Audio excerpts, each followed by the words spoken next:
नहीं देखिए, बहुत सही बात है आपकी, बहुत घातक है क्योंकि मतलब माहौल एक ऐसा चला हुआ है। यद्यपि हमने देखा है पिछले कुछ सालों में हिंदुत्व बढ़ा भी बहुत है, लेकिन कहीं न कहीं उस शायद उसी बढ़ाव को कुछ लोग ईर्ष्या लेकर के उसके विरुद्ध जाने की ये कोशिश कर रहे हैं। लेकिन पहली बात तो ये है कि हमको संगठन एक रखना है।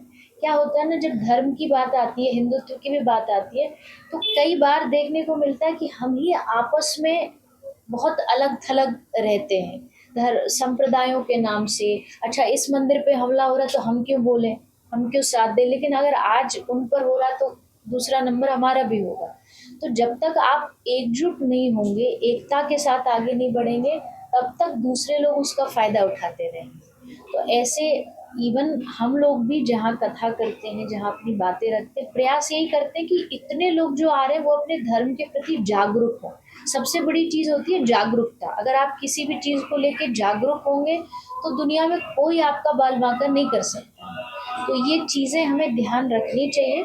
एक साथ आगे बढ़िए, अगर कोई हिंसा के रूप में नहीं, लेकिन अपना बल ऐसा होना चाहिए, हिंदुत्व लोगों का बल ऐसा होना चाहिए कि सामने वाला सिर्फ देख कर के डर जाए कि नहीं, अगर मैं कुछ करता हूँ तो सामने से इतने लोगों का मेरे पास उल्टा विरोध में कुछ ना कुछ प्रताड़ना की जाएगी। तो ये चीज़ें हम सबको ध्यान रखें। बिल्कुल, मैंने ये अभी बात कही और हम तो कथाओं में हमेशा यही बोलते हैं कि धर्म जोड़ने का नाम है, धर्म तोड़ने का नाम नहीं है। मतलब सदियों से हम सुनते आए हैं कि जब व्यक्ति एकजुटता के साथ रहता है तो उसमें बल आ जाता है, उसमें शक्ति आ जाती है। और हिंदुत्व सनातन जो धर्म है, सनातन ने हमेशा, जितना भी हमने सुना है, पढ़ा है, जाना है, सनातन एकता का नाम। जब तक आप एक जगह खड़े हैं, एक मत से खड़े, हाँ, मत अलग-अलग हो सकते हैं, तू इस मत का है, मैं इस पंथ का हूँ, लेकिन मूल सबका ये है कि धर्म की जो ध्वजा है वो ऊपर रहनी चाहिए। हमारे जो संस्कार हैं, जो संस्कृति है वो ऊँची रहनी चाहिए।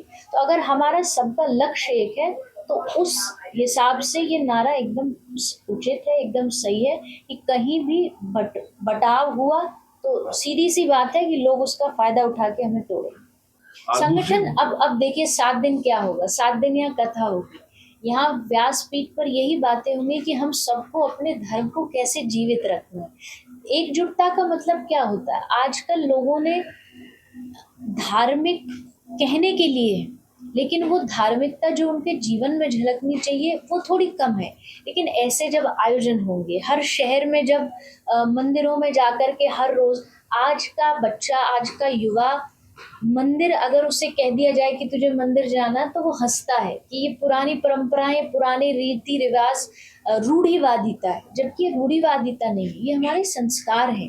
अगर हर बच्चा, हर युवा, हर दुकान पे जाने वाला, ऑफ़िस में जाने वाला व्यक्ति सुबह उठ कर के एक बार मंदिर जाए, प्रणाम करे, एक तो उसकी खुद की मानसिकता अच्छी रहेगी, दूसरा जो संस्कार हम समाज में संस्कृति बनाना चाहते हैं, वो निरंतर बनी रहेगी। कुछ ऐसे आयोजन होते हैं, प्रवचन हो रहा है, सत्संग हो रहा है, वहाँ जाइए। ये बहाना मत लगाइए कि समय नहीं है हमारे पास, क्योंकि आज अगर हम अपने देश को, राष्ट्र को, धर्म को समय नहीं देंगे, तो एक दिन वो समय हमसे छीन लिया जाएगा। तो उससे पहले हमें उस चीज़ को समझ कर के सकारात्मकता के साथ अपनी चीज़ों को, अपने समाज के जो संस्कार हैं, जो संस्कृति है, उसको बचा कर के रखना। देखिए, मैं तो हमेशा कहती हूँ भारत हिंदू राष्ट्र ही था, है और है, हमेशा रहेगा। इसमें कोई शक नहीं है। इन इस देश ने सारी दुनिया को वास्तविकता में जीना सिखाया, यहाँ के ऋषि मुनियों ने जीना सिखाया। हाँ, और धर्म के लोग भी यहाँ रहते हैं, सबको सम्मान दिया जाता है, सबको प्रणाम किया जाता है, क्योंकि एक एक माँ के हज़ारों संतान हो सकती है, तो भारत माँ की हज़ारों संतानें हैं।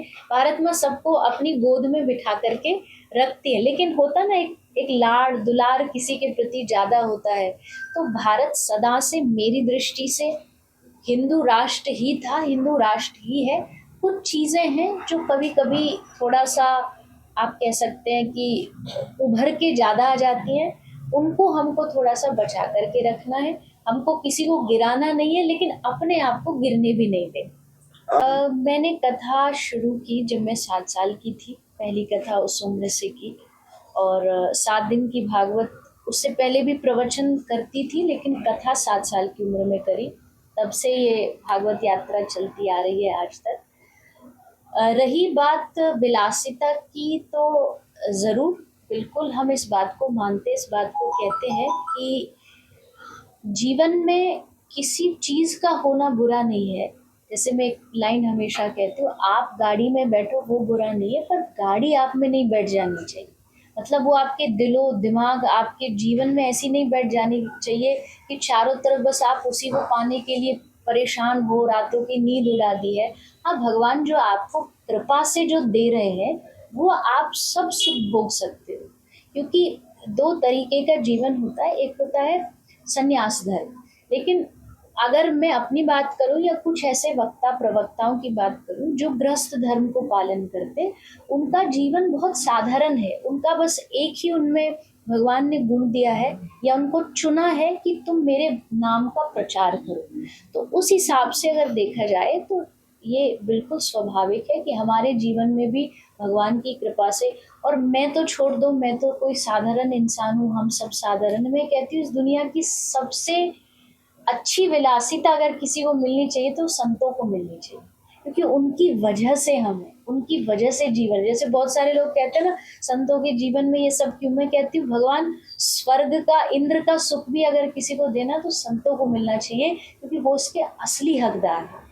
उनका उन्होंने अपना जीवन समर्पित किया ठाकुर जी के नाम में, उन्होंने समाज को राह दिखाई।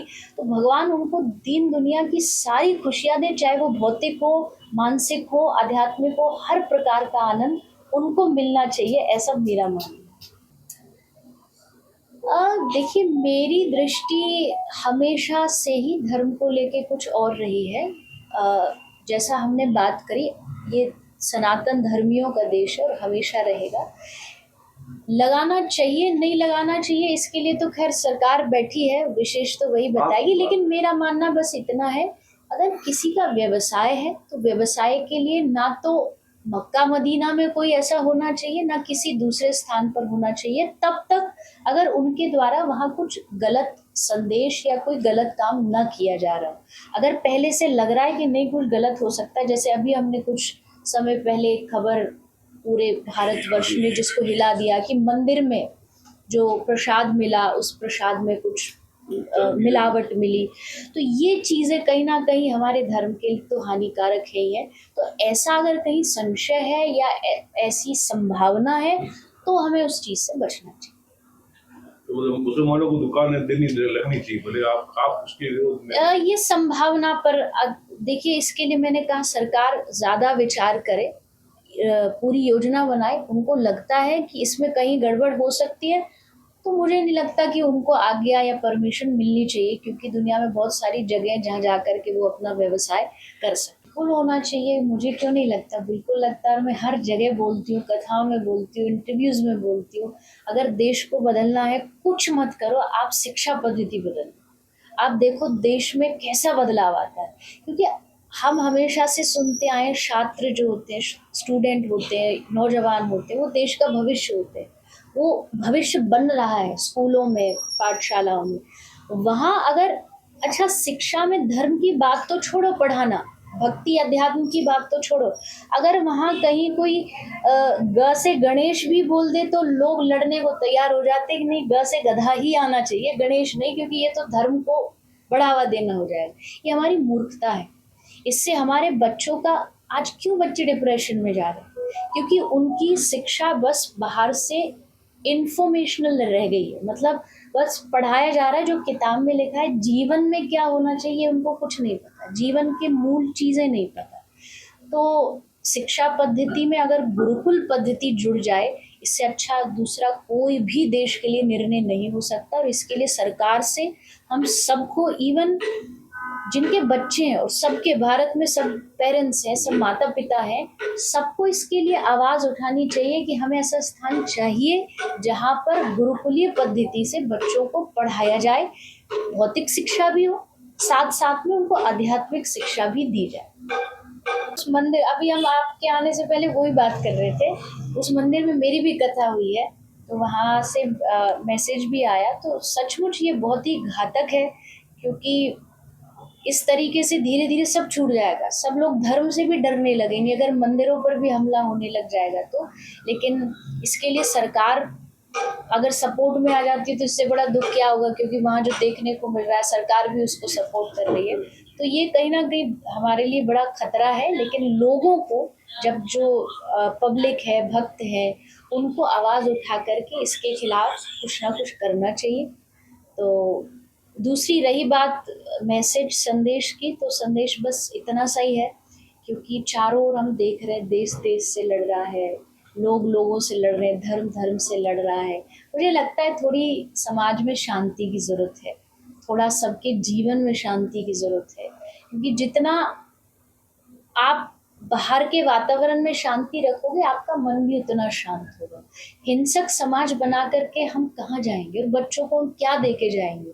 बच्चों के लिए आप बड़ी बड़ी बिल्डिंगें बना जाओ, लेकिन आज से 100 साल बाद वो बच्चे आज की पीढ़ी को कोसेंगे कि क्या दे के गए हम।